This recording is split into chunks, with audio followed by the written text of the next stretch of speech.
แฮมตุ่มหมายสงครามกับได้ออนบ้านหรือทำนะครับทำเสาหินพญานาคเนี่ยครับนะเนี่ยพี่น้องเขาได้มาเหลือกันนำเต้ๆค่ะเนาะเนี่ยทั้งปุ่นก็ได้เป็น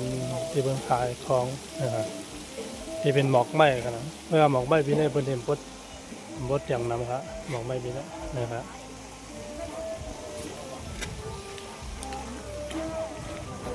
หมอกไหม้ที่มีทั้งปุ่นครับที่ใส่แค่ว่าที่ใส่ห้างได้มีทั้งปุ่นครับนะครับ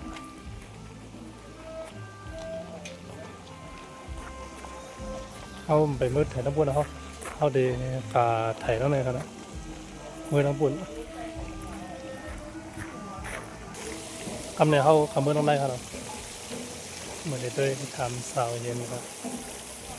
กาทางดีๆ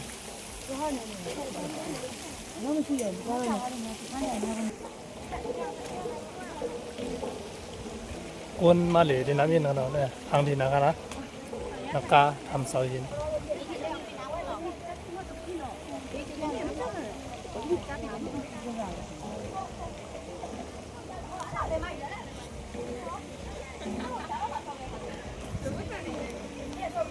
もうすでまそれはかんが。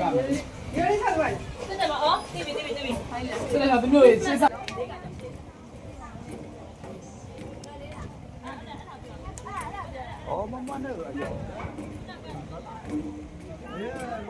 พี่น้องเขาตั้งอะไรเมื่อในมาเหลือกันน้ำเย็นกันเนาะนั่งดีๆเลยโอ้ย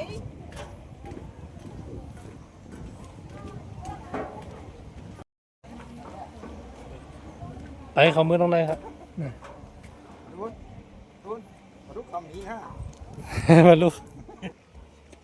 น้องบุญเราจะเป็นด้านเขาไปมากเหมือนกันนะทำเลยเขาไปขึ้นบนตรงไหนครับทำเสายืนครับไปทางไหนกันไรลูกฮะ ทางไหนที่ใส่แค่ฟังก็ได้แคมกันนะ เริ่มมีกันแล้วบ้างไม่สุดท่าเนี่ยนะเนี่ยตั้งหลังก็เท่าแรกอยู่ที่ในถ่ายลงกับน้องบุญก็ห่างดีไว้ครับนะเนี่ยพี่น้องเขาได้มาเดียวกันนำขามาทางในค่ะเพราะว่าใครไปขึ้นมือเนื้อปุ่นอะไรครับนะเพราะว่าเขามือในทำนั่นเนี่ยเขาขึ้นมาแล้วปุ่นยกไปลงมาที่ไหนครับนะเป็นเทพันห้าวลงมากกว่าแคมป์นะครับอยู่ที่ในตัวกับน้องบุญกันนะตัวมือน้องบุญมองไปเข้าไปว่าน้องบุญนะนี่ตัวนำเด่นอันนี้เขากำขึ้นมือขาเมื่อเขาทำว่าแล้วเนาะเมื่อเขาทำ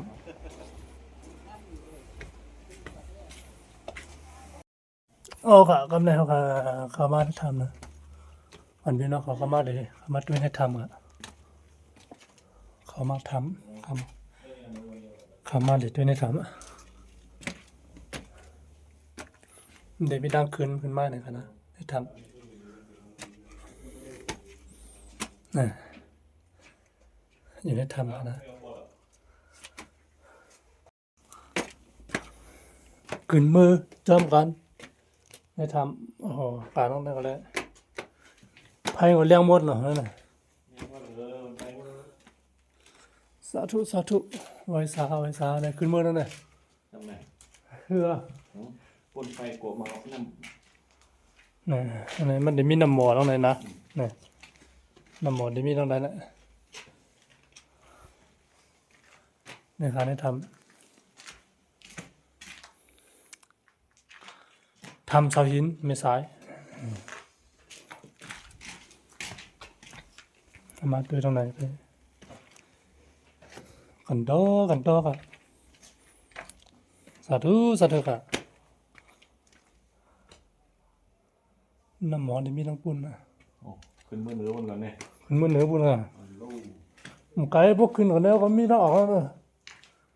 พวกขึ้นมือไกลปุ่นก็มีทั้งออกปุ่นเนาะมาเดี๋ยวได้ทำอ่ะนี่การเงียบๆนะได้ทำเลยนะดู เมื่อวันนั้นเพิ่นนำได้ไพ่วันนั้นน่ะแหละเมื่อวันนั้น ไหนมันในมันอ่ะ เอาđểคืนมือตั้งเด้อนี่เมื่อให้อยู่ใต้บนให้อยู่ใต้บนขึ้นมาเฮาไปไม้นะครับเราได้คืนมือนะ เสียวก็เสียวนะเว้ย เบี้ยแหละเนาะ นี่ครับเข้าขึ้นไหล บ่ขึ้นไรมาหลังขึ้นได้เป็นหยังนะ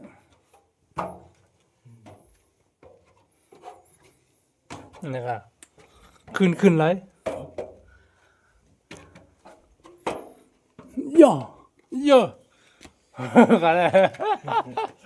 ขึ้นมาอยู่เนื้อนั่นๆเสียวๆพี่น้องเขาว่า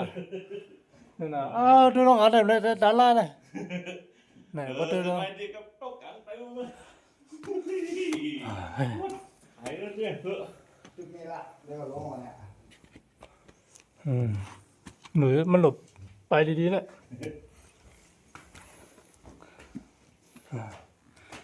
ยามคืนที่สูงให้ในคือหนาวน่ะเนี่ยอันนี้เพราะว่าสูงหนาวเนี่ยอันนี้บ่สูงกันก่อนเนี่ย ถ่ายวิดีโอจ้ำเนาะ วันนี้ถ่ายวิดีโอแล้วเนี่ย ถ่ายมาเอาเนาะ หาบุญ มาเนี่ยเตยเนี่ยนะครับ จะพูดโอ้ถามพูดนั่นเลยนะ นี่หาน้ำบุญข้าวเดียวหาบุญเมื่อไงเขาอยู่น้ำบุญไปมาอะไรขึ้นสูงไอ้ปอกน่ะอ้ยะ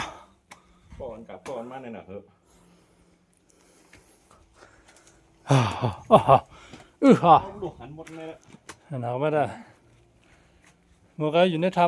ำก็ไม่ออกมาอยู่นอกถ้ำแล้วครับเพราะว่าดีมากเนี่ยก็ผมเกี่ยวลองสูงเลยอย่าไปมากขนาดนี้ไม่ขึ้นไหนขึ้นแถวเดียวน้ำบุญนั่นเนอะนี่จังนั่น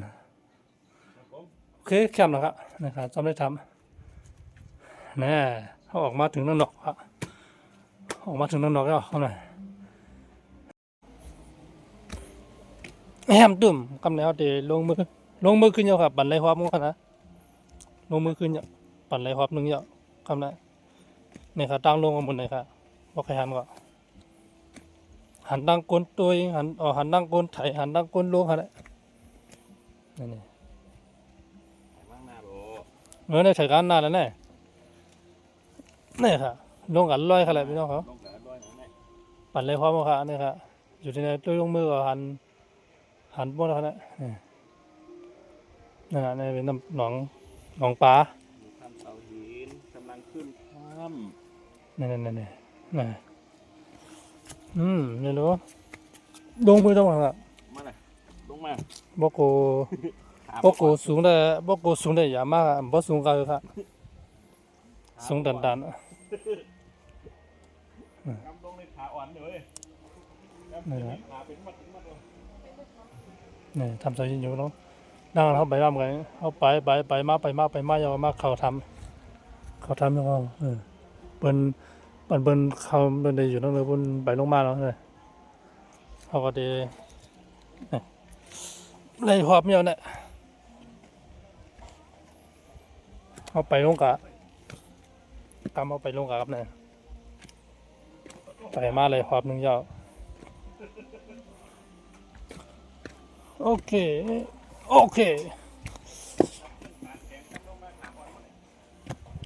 มีกาเขาอ่ะ อ๋อในการครับในเขาคาไปลงมาได้นะครับเนาะนี่ไปเลยหอบอยู่ครับไป